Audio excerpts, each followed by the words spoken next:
saudara semua. Shalom. Puji Tuhan bisa ada kembali di sini. Kita ajak ketemu untuk merenungkan dua ayat firman Tuhan, tapi kita awali dengan ilustrasi ini ya. Menurut Bapak Mama dan saudara yang ada di sini, penyakit apa yang paling sulit disembuhkan? Sampai hari ini, penyakit apa yang paling sulit disembuhkan? Ya, jantung, apa lagi? AIDS, apa lagi? Mungkin efek dari corona dan sebagainya ya. Bapak pasti bisa menyebut banyak jenis penyakit. Tapi ada seorang dokter bilang begini, dokter ya, dia seorang dokter ahli. Dia bilang begini, penyakit yang paling sulit disembuhkan adalah penyakit dari seseorang. Ya, artinya ada seseorang yang sakit, tapi dia tidak sadar bahwa itu penyakit. Masuk akal ya. Dia sedang sakit, tapi dia tidak tahu kalau itu sakit. Berarti dia tidak akan pergi ke dokter, dia tidak akan berobat, dan penyakit itu tidak akan bisa disembuhkan. Bapak bisa ikuti ya, saudara ya. Ya. Itu sama dengan kalau kita lihat misalnya orang berbuat dosa, tapi dia tidak tahu kalau itu dosa. Bisakah dia bertobat? Tidak bisa. Karena berarti ini bukan dosa, ini biasa-biasa saja. Orang-orang buat, kenapa bisa disebuat begitu ya. Yang kedua, ini sebuah kisah nyata. Ada seorang anak perempuan, dia mengalami satu jenis penyakit yang membuat dia tidak merasa sakit. Mungkin di antara orang ada yang berpikir, coba kalau beta sudah rasa sakit ini baik gitu. Coba kalau besok bisa rasa ini ya. Atau kata orang lain juga mati rasa gitu ya. Mungkin enak ya, besok akan rasa sakit, kita akan sehat-sehat saja. Jadi anak perempuan ini dia mengalami satu jenis penyakit yang membuat dia tidak bisa rasa sakit, sehingga dia punya waktu sangat-sangat khawatir, sangat-sangat takut karena dia sering melukai dia punya diri. Ambil pisau potong dia punya badan, taruh tangan di api, dan dia nikmati saja begitu. Dia sudah rasa sakit apa-apa. Dan dia punya mama berdoa supaya anak ini bisa punya rasa sakit, supaya dia berhenti dengan melakukan itu. Bayangkan kalau orang berbuat dosa dan dia rasa biasa saja. Orang tegur dia tidak mau dengar. Saudara-saudara tegur, orang tua tegur, dia tegur, saya mau tegur, dia biasa saja. Dia tidak merasa bersalah dan itu sangat-sangat berbahaya. Kalau misalnya kita bayangkan orang sepakat tangan sampai kaki semua meleleh, tapi dia sudah sakit. Orang yang bisa rasa sakit itu merasa ngiri lihat orang seperti itu.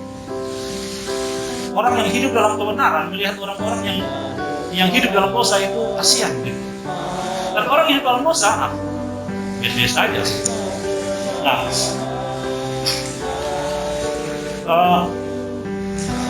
itu ilustrasi yang kedua. Ilustrasi yang ketiga sekarang kita bisa tanya ke Sari ya, Sari. Oke.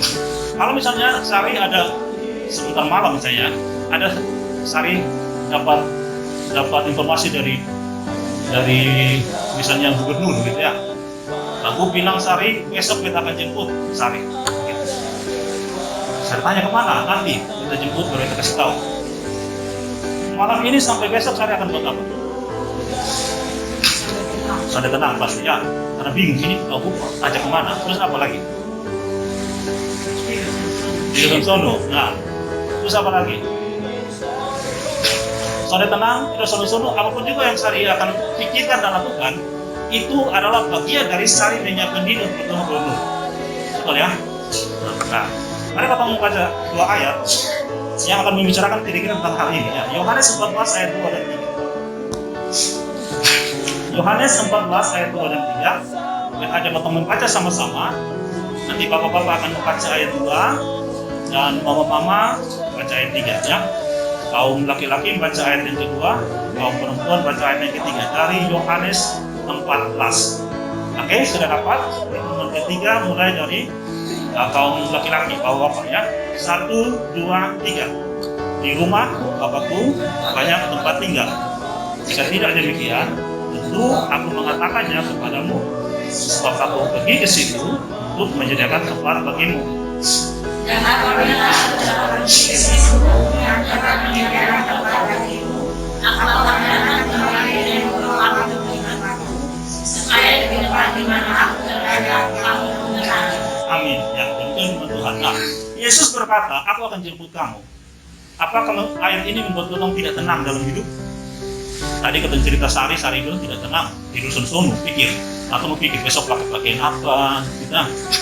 Kalau ketemu Pak Guf, kita akan ngomong apa, dia akan ajak kita kemana, buat apa, banyak sekali pikiran dan tanda tanya. Nah, Yesus bilang, aku akan jemput kamu. Apakah ayat ini buat kita tenang atau tidak dalam hidup ini? Kalau baik-baik saja, itu bahaya. Biasa-biasa saja, dia mau datang senjatanya sudah. Itu berbahaya. Itu yang namanya mati rasa.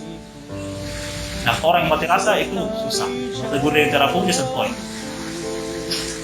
Kita yakin abang semua yang ada di sini sudah berkali-kali membaca ayat ini dan mendengar ayat ini. Tapi apakah ayat ini membuat hidup potong itu tidak tenang atau tidak? Nah, Bapak dan Saudara, kekristenan ini sangat unik. Kalau Bapak mau mengikuti, ya Bapak tahu di Indonesia ada banyak agama. Kalau mungkin ada yang belajar terus atau sering dengar khotbah atau apa tentang itu, hanya kekristenanlah yang mengajarkan Tuhan tentang hal-hal yang tidak ada di agama lain. Sangat-sangat unik. Misalnya, ya, hanya kekristenan seperti ayat ini yang Yesus katakan, aku akan datang jemput kamu. Aku dari surga, aku datang ke dunia, jemput kamu ke surga. Bapak pasti tahu juga, hanya dalam kekristenan yang mengajar kasih dengan sisi tebusan. Sekarang misalnya, kalau kita tanya Om Ari, Om Ari ini punya hutang. Hutang yang begitu banyak, hutang yang sedemikian rupa, sampai Om Ari bekerja dengan cara apapun, berapa tahun pun, sampai kapan pun, sampai tua, bahkan mungkin sampai mati, hutang itu tidak bisa terbayar. Apa yang akan Om Ari lakukan? Dan setiap hari, karena hutang datang tadi, bayar hutang. Apa yang akan Om Ari lakukan? Hidup tidak tenang. Om Ari bilang, kita akan berusaha tetap. Ya, semakin berusaha, semakin tidak bisa dibayar. Pertanyaan yang berikut, bagaimana caranya hutang Om Ari bisa dibayar?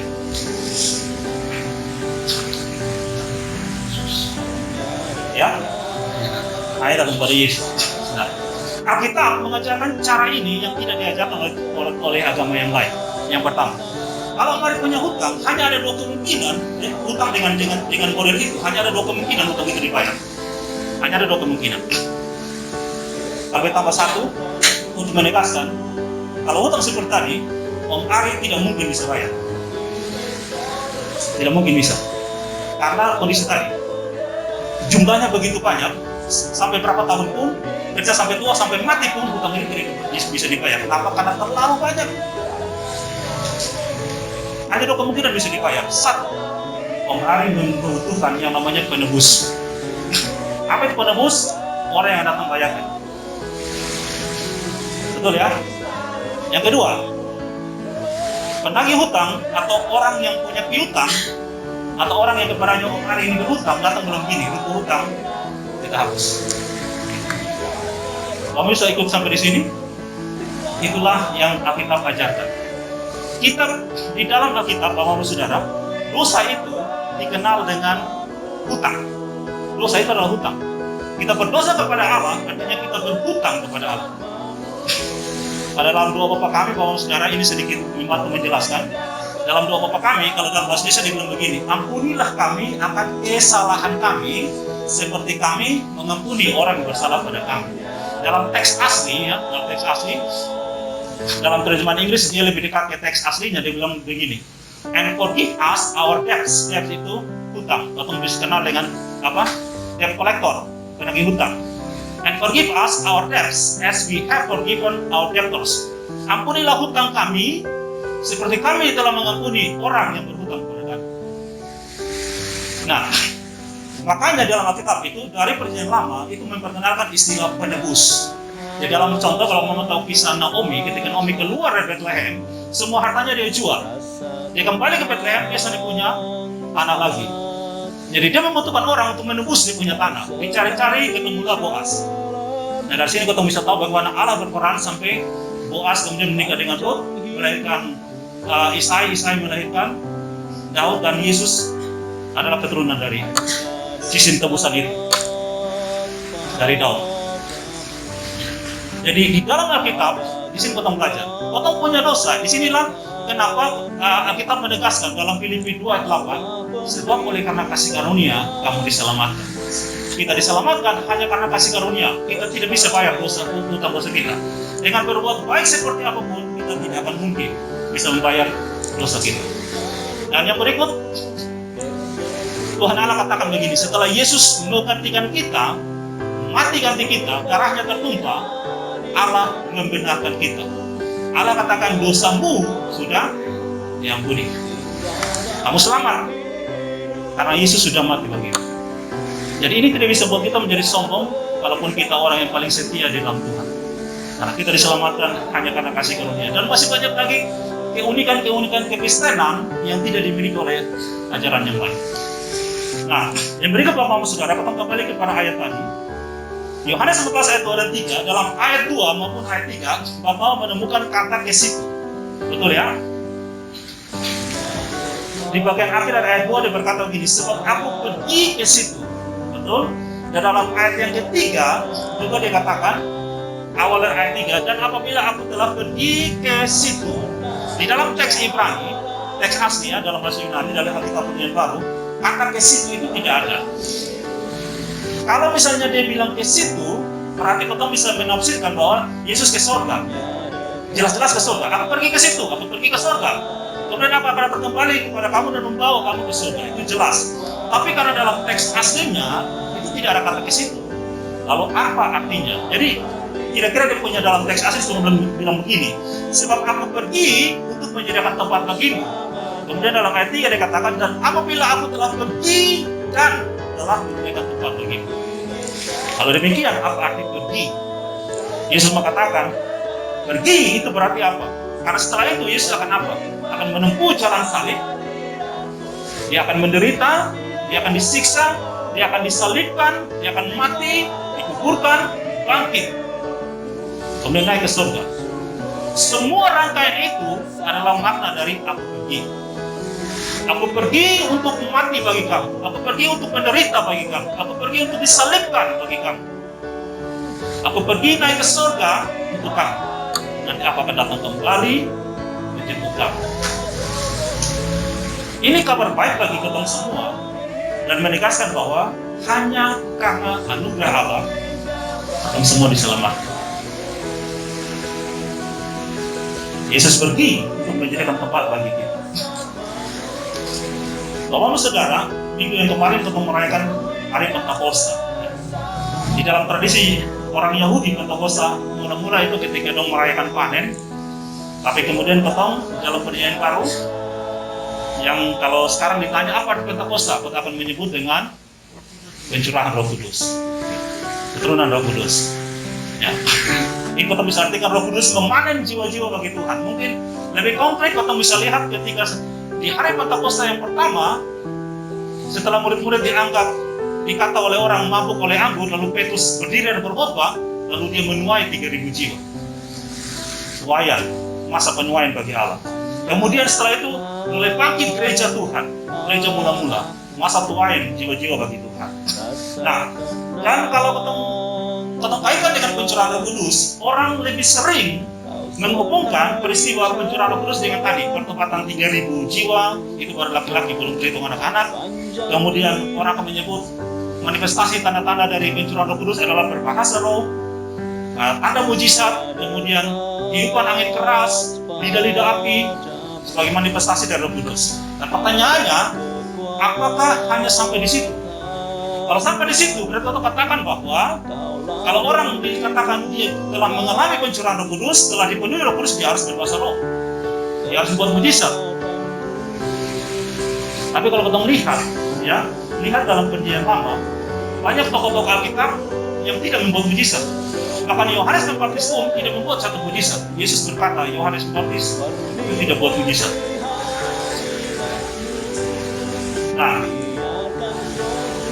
kalau demikian, apa tandanya kita belajar? Apa tandanya seseorang itu telah mengalami atau dipenuhi Roh Kudus, atau orang kalau dalam iman kita percaya ketika seorang dibaptis dalam nama Bapa dan Roh Kudus, dia telah mengalami karunia Roh Kudus. Oke. Lalu dalam hidup sehari-hari dari mana kita tahu kalau orang ini sudah mengalami karunia Roh Kudus? Nah, kalau kita ikuti peristiwa tentang Pentakosta dan peristiwa-peristiwa setelah itu yang membuktikan bahwa Roh Kudus hadir dalam hidup seseorang dan memenuhi seseorang, ya. Kita ingat yang pertama di dalam Kisah 1 ayat 8, ini peristiwa terjadi sebelum Roh Kudus turun.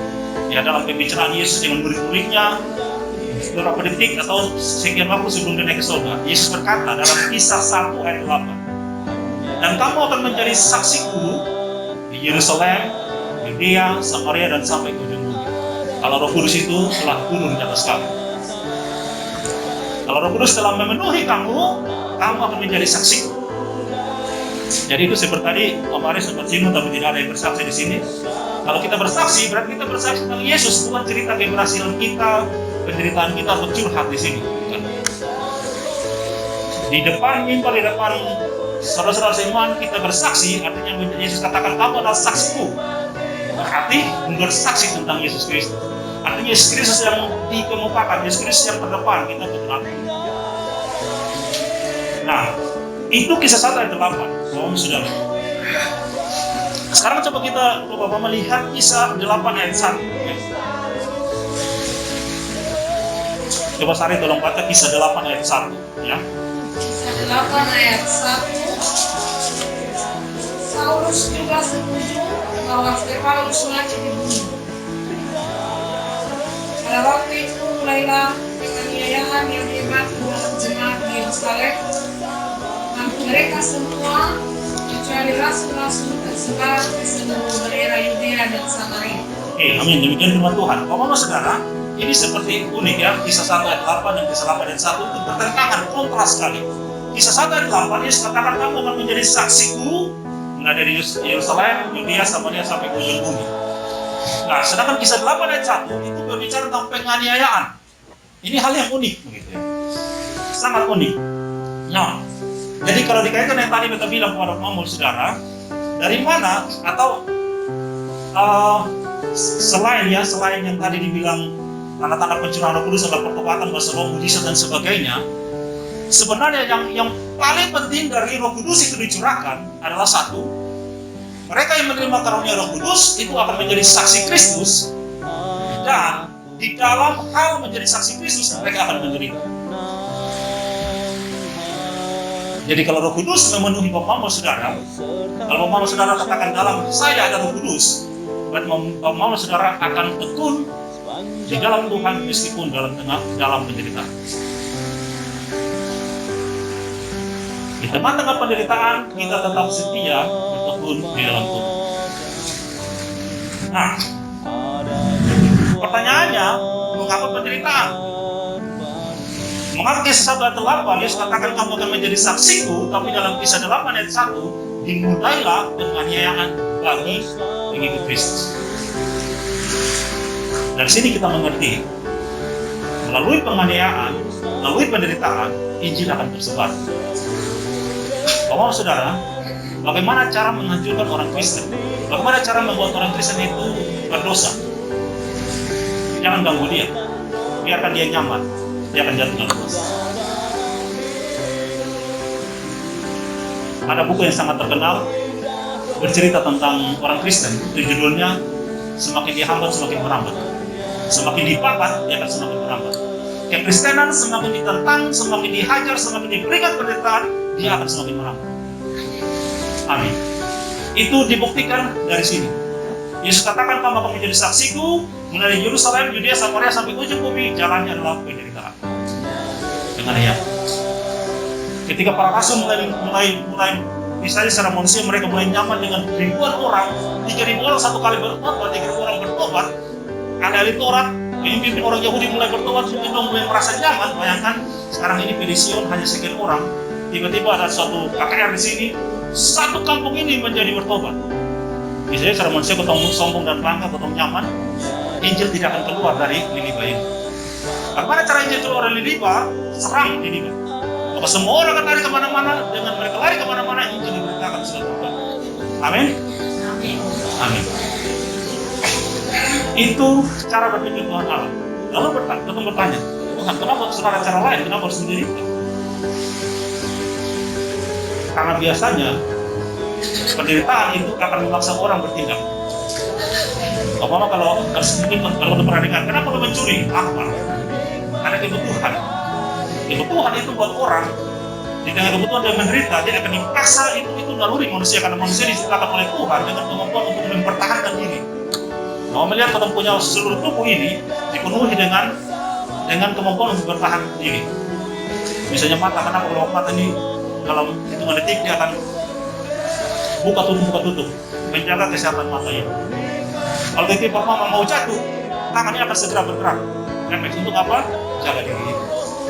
Refleks. Itu naluri manusia. Tumbuhan, hewan, manusia, Tuhan karuniakan kemampuan untuk melindungi diri sendiri. Orang bertanya, kenapa mawar begitu harum? Kelopaknya mudah jatuh, tetapi dia berduri. Duri itu diberikan Tuhan untuk menjaga sehingga kelopak mawar itu tidak boleh jatuh. Jadi kalau kumpang datang dia salah dikena duri, dia takut dia lari. Tuhan punya cara untuk menciptai. Nah, penderitaan adalah satu-satunya jalan agar firman Tuhan tersebar di seluruh dunia. Yang kedua, penderitaan itu menjadi kesaksian bagi orang yang belum percaya.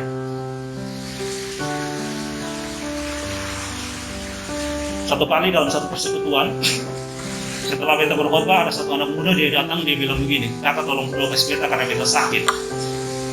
Oke, sebelum beta berdoa, beta ajak dia bicara, dia bilang begini, sekarang kalau beta berdoa, dia bilang lu coba pilih ini satu dari dua pilihan ini. Yang pertama, setelah beta berdoa lu sembuh.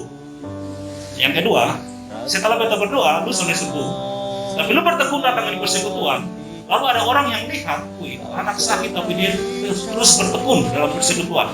Lalu beta tanya ke dia, lu pilih yang mana? Satu atau dua? Kalau Pak Mama adalah, kalau misalnya dia orang yang hanya memikirkan diri sendiri, dia pilih yang pertama. Tapi kalau dia orang yang berpikir bagaimana hidupnya menjadi kesaksian bagi nama Tuhan, dia akan pilih yang kedua. Kita tetap setia meskipun kita menderita. Itulah kenapa kalau mau baca dalam Lukas 18, coba kita lihat Lukas 18 dari berapa? Lukas 18 ayat yang ke-8. Mari kita baca bersama-sama Lukas 18 ayat 8. 1, 2, 3. Aku berkata kepadamu, ia akan segera meninggalkan mereka. Akan tetapi, jika anak manusia itu datang, adakah ia mendapatkan iman di bumi? Yesus bertanya, kalau kita akan kembali menjemput kamu, adakah kita menemukan iman di bumi atau tidak?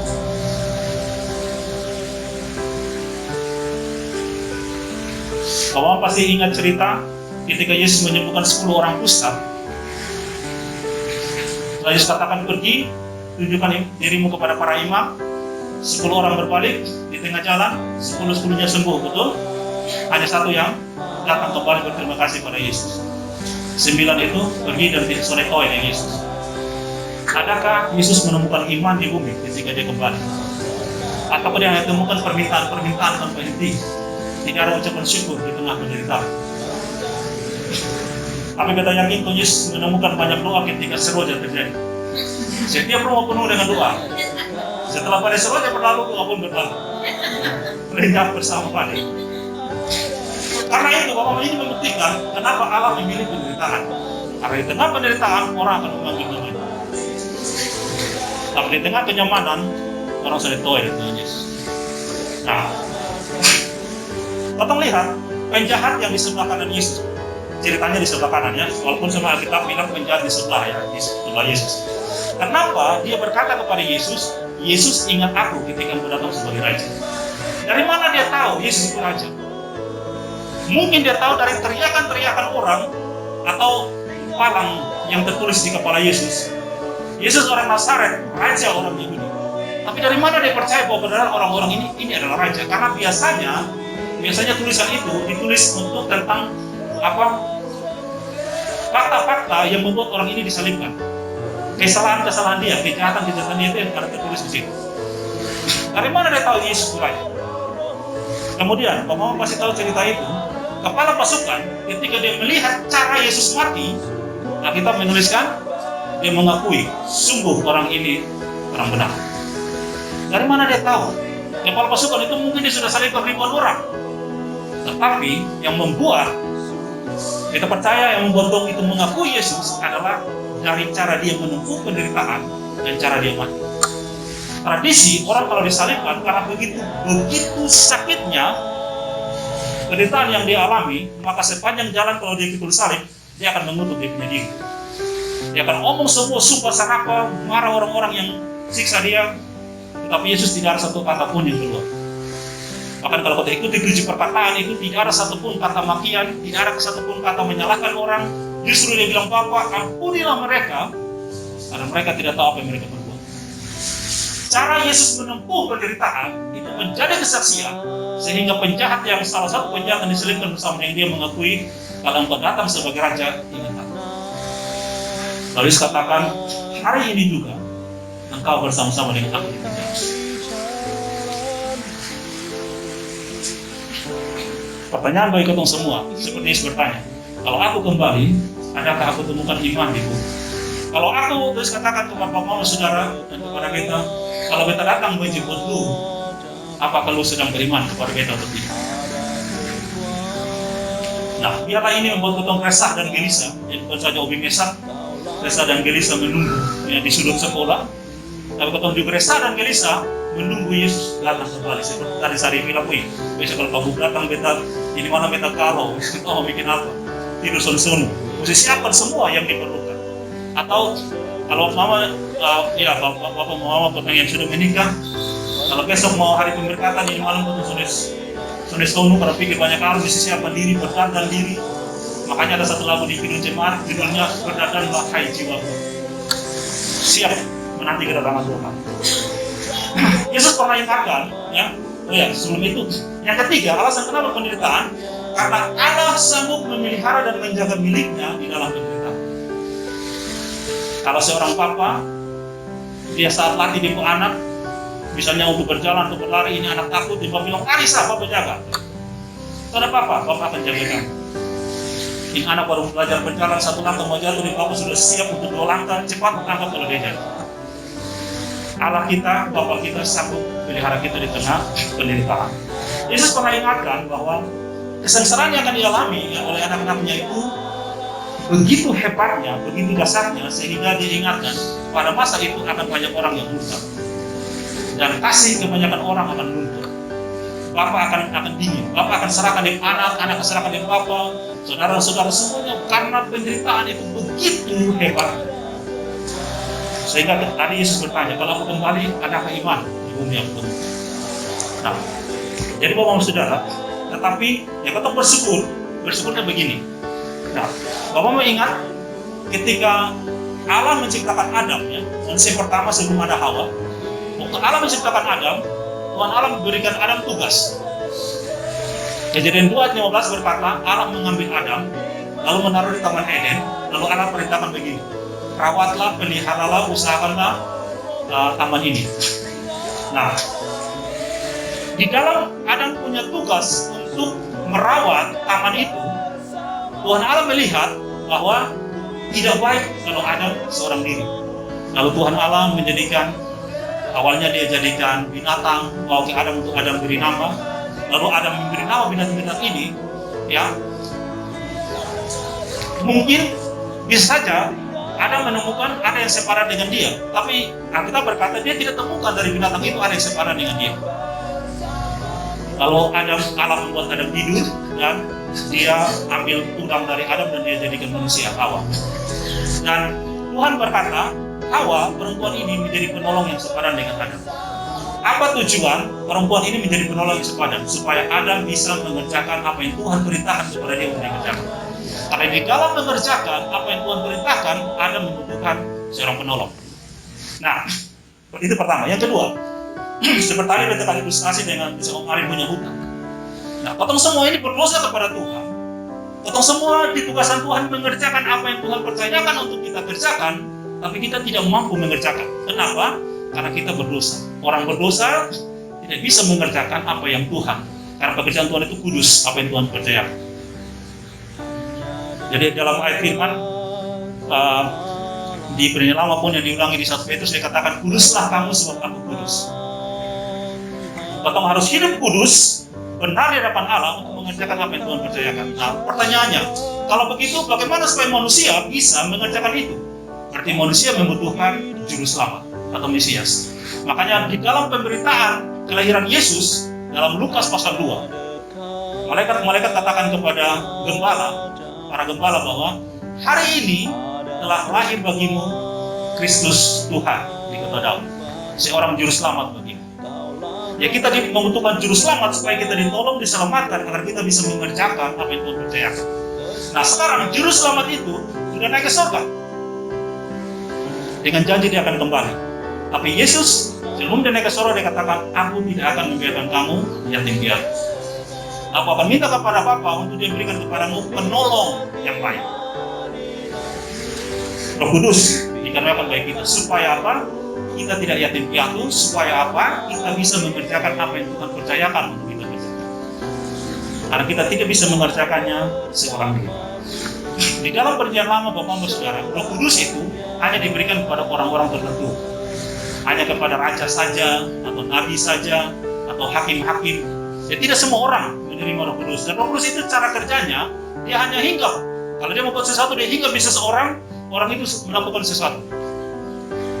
Tetapi Yesus janji ketika dia bilang kepada para muridnya, dia katakan, Roh Kudus itu akan berdiam dalam kamu selama-lamanya.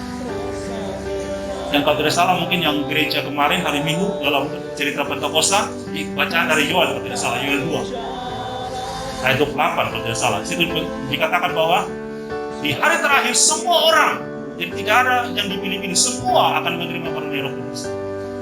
Siapa yang percaya kepada Yesus akan diberi karunia Roh Kudus. Yesus pernah bilang begini dalam pengajarannya, dia bilang begini, kamu yang jahat saja tahu memberi yang baik. Tidak mungkin kamu bapak-bapak berikan kepada anakmu, dia minta ikan kamu kasih ular, minta roti kamu kasih batu, minta telur kamu kasih kalajengking. Kamu yang jahat saja tahu berikan yang baik, apalagi Bapamu yang di surga. Dia akan memberikan karunia Roh Kudus kepada siapa yang meminta kepada Dia. Tidak dipilih-pilih lagi. Semua orang yang percaya kepada Yesus menerima karunia Roh Kudus. Tetapi ini masalahnya, ketong seringkali mendukakan Roh Kudus. Di dalam salah satu suratnya Rasul Paulus ingatkan, jangan kamu mendukakan Roh Kudus. Pertanyaannya, bagaimana cara ketong mendukakan dia? Mungkin hal yang sederhana atau sepele.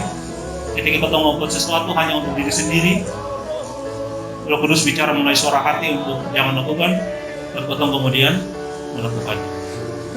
Dan ketong bisa tahu, bagi orang yang dirinya Roh Kudus bekerja, setelah dia berbuat dosa, dia akan menyesal. Karena Roh itu akan mengingatkan dia. Karena memang kerja Roh Kudus itu ada 3. 1, menginsafkan orang akan dosa. Yang kedua, mengajar orang tentang kebenaran. Yang ketiga, mengingatkan orang tentang penghakiman. Itu kerja Roh Kudus.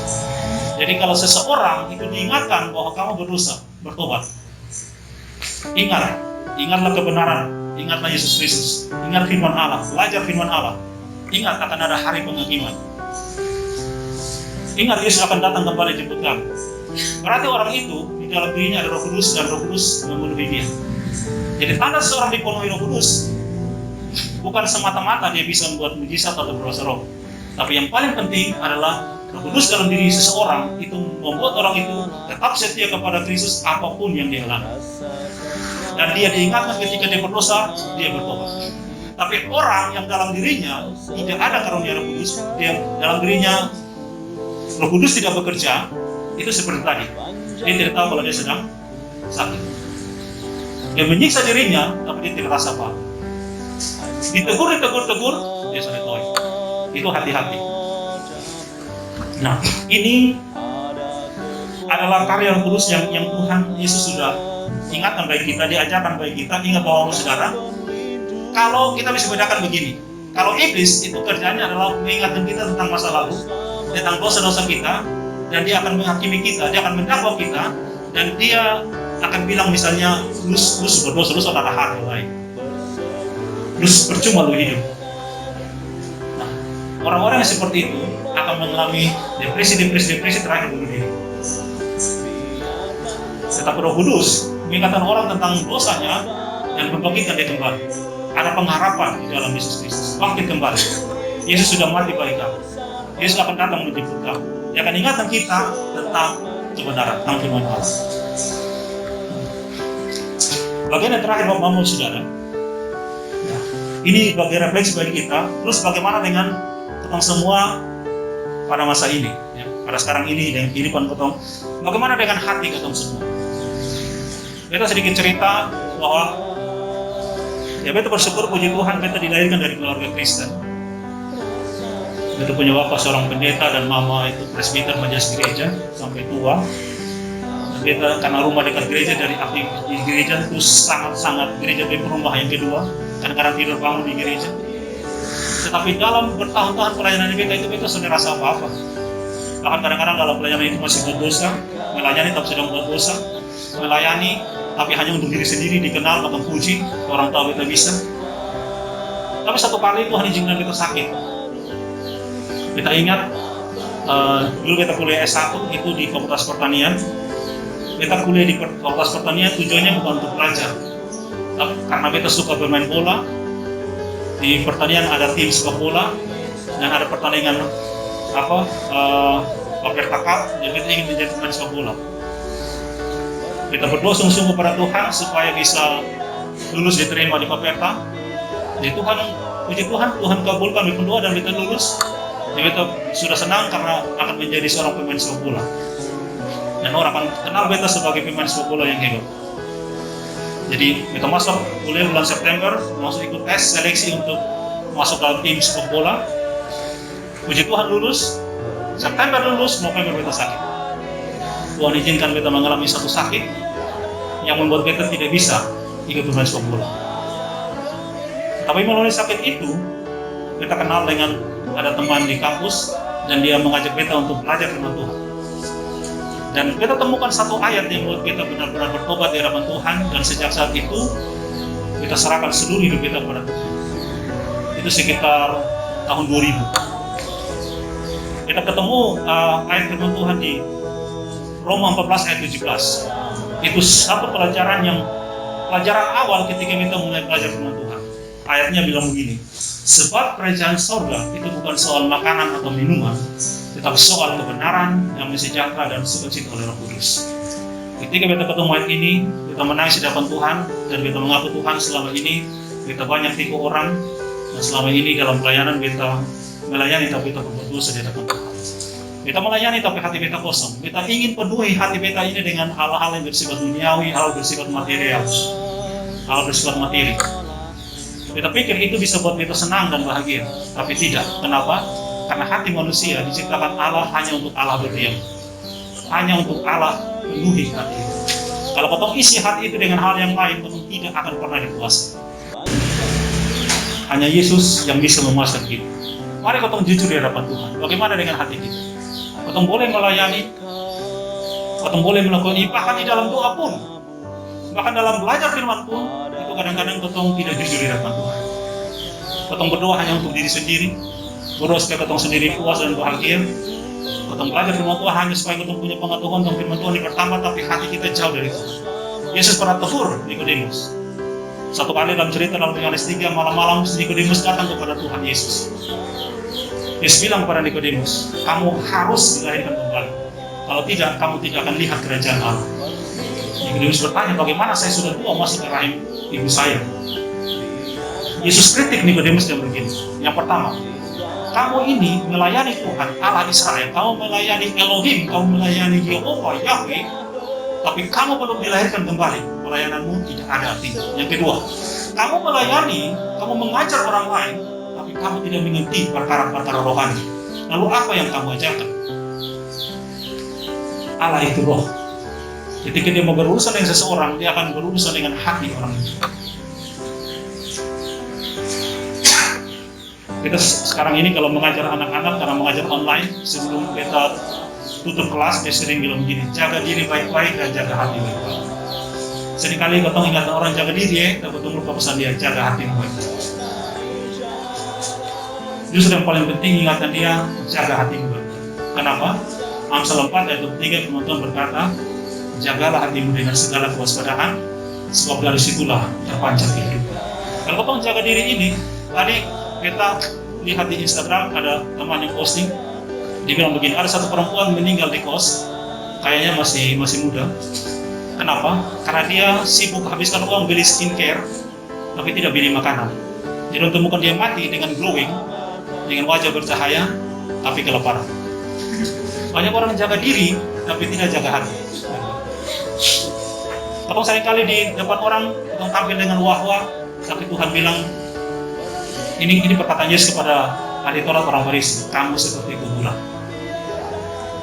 Di depan, di labur putih, semua orang hormati kamu karena kamu bercahaya, tapi isinya tulang belulang.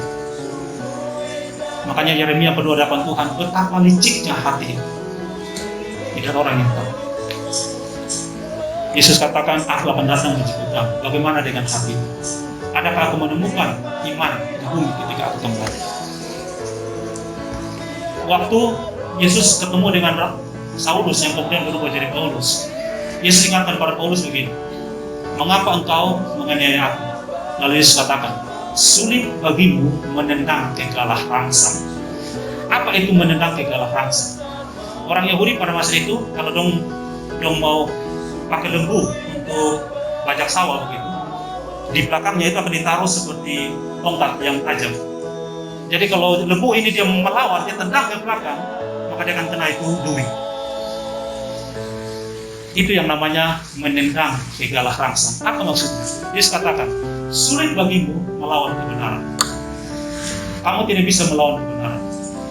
Kalau mama ini Tuhan pilih, Tuhan panggil secara khusus melayani Tuhan, Tuhan akan bawa mama melalui penderitaan tersiksa luar biasa supaya mama saudara bertobat dari Tuhan. Supaya kita kembali kepada Tuhan. Mendengar firman Tuhan, mari kita respon. Karena kata Yesus, sulit bagimu melawan kebenaran. Kamu tidak bisa lawan kebenaran. Kamu tidak bisa tendang kegalah rangsang. Yang terakhir Bapak Saudara,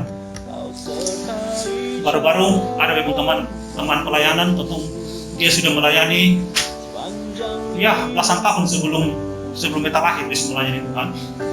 Kemudian kita juga di dalam sebuah pengajaran, mengajar di kelas, kita kasih kepada siswa-siswa, silakan kamu kasih pertanyaan. Karena kita sekarang mengajar pelajaran agama di sekolah. Jadi kita tidak usah kasih pertanyaan apapun, mau tanya silakan.